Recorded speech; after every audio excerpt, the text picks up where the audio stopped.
Voilà, comment se reconnecter à notre corps, Zélie? Comment on fait pour se reconnecter à son corps quand on est un peu pas bien? Alors, on va venir voir ça. Vous m'avez vraiment très inspirée dans cette thématique. Et vous en parliez très bien tout à l'heure. C'est-à-dire que le regard des autres, il est parfois très dur, mais ça commence déjà par notre propre regard envers nous. Donc, moi, je me disais trop grand, trop petit, trop mou, trop ceci, trop cela. En fait, voilà la relation qu'on entretient véritablement à notre corps.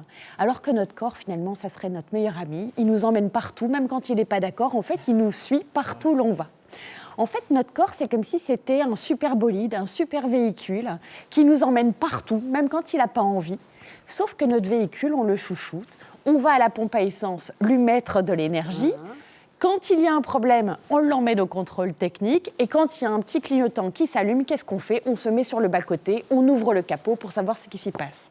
Pas forcément avec notre corps, en fait. Notre corps, on devrait l'aimer inconditionnellement. Sauf que déjà, on ne l'aime pas dans son ensemble. En général, on le morcelle. On n'aime pas nos pieds, on n'aime pas nos jambes, on n'aime pas nos fesses, on aime ceci, on aime cela. On ne l'envisage pas vraiment dans sa globalité. Alors, en dehors de cette enveloppe charnelle, on va dire aussi que le corps, c'est le siège des émotions. D'ailleurs, l'émotion, quand on voit au niveau étymologique, ça vient de motion, qui veut dire mouvement. Et d'ailleurs, on parle souvent d'avoir des papillons dans le ventre quand on est amoureux, d'avoir une boule dans la gorge quand on est stressé, d'avoir des nœuds dans le dos. On va avoir tous ces indices en fait, qui vont nous donner des indications sur notre santé émotionnelle. Alors c'est vrai qu'en coaching, en thérapie, et d'ailleurs je voudrais dire que quelque part, au-delà de votre art, vous êtes un vrai thérapeute parce que vous soignez à travers le corps et dans la manière dont vous montrez cette beauté, je trouve, donc ça c'est important. En coaching, on va parler d'alignement, tête, cœur, corps. C'est comme si, en fait, il fallait être juste avec ce qu'on pense, juste avec ce qu'on ressent et juste avec ce qu'on va mettre en action, en fait. Donc ça, c'est vraiment très important.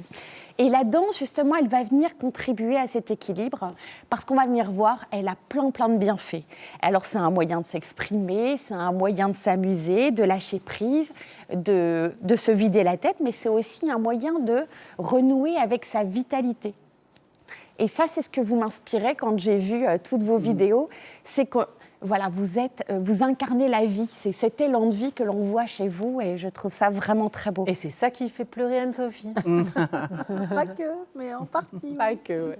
Alors, vous parliez tout à l'heure d'ancrage et je trouve ça génial parce que la danse, ça nous relie avec ce qu'on a de plus primaire chez nous.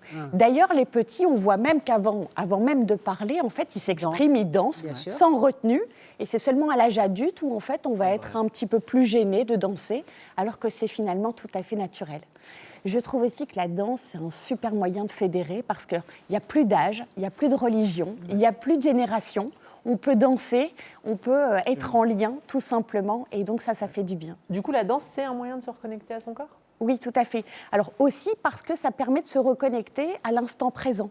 Quand je danse, je suis pleinement là, et on l'a vu tout à l'heure, hein, vous étiez pleinement là, on était là avec vous. Il n'y avait pas de passé, il n'y avait pas de futur, on était vraiment dans l'instant présent.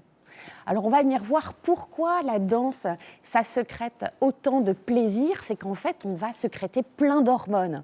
Alors pourquoi? Par rapport déjà au toucher. Vous savez, le toucher, ça crée une certaine hormone, en fait, qui va créer de l'attachement, créer du lien. On va parler d'ailleurs de peau à peau chez les bébés, et ça va créer un sentiment de sécurité qu'on va retrouver dans la danse. Ensuite, on va venir voir que la musique aussi, parce que ça aurait été différent s'il n'y avait pas eu de musique, ça va venir sécréter d'autres hormones qui vont venir libérer, qui vont venir créer du lâcher-prise, qui vont baisser aussi le mental et donc qui vont baisser la charge d'anxiété. Donc pour toutes ces raisons, la danse va venir renouer avec le plaisir. En conclusion, Zélie. En conclusion, par rapport au corps, je dirais que soyez plein de gratitude par rapport à ce corps qu'on peut réenvisager dans sa globalité et pas seulement par morceaux. Pensez à tout ce que ce corps vous a amené à faire, peut-être porter la vie, peut-être vous avoir fait voyager à un moment donné. Il a toujours été là, présent pour lui. Donc je dirais, soyez là, présent pour lui aujourd'hui, pour le récompenser.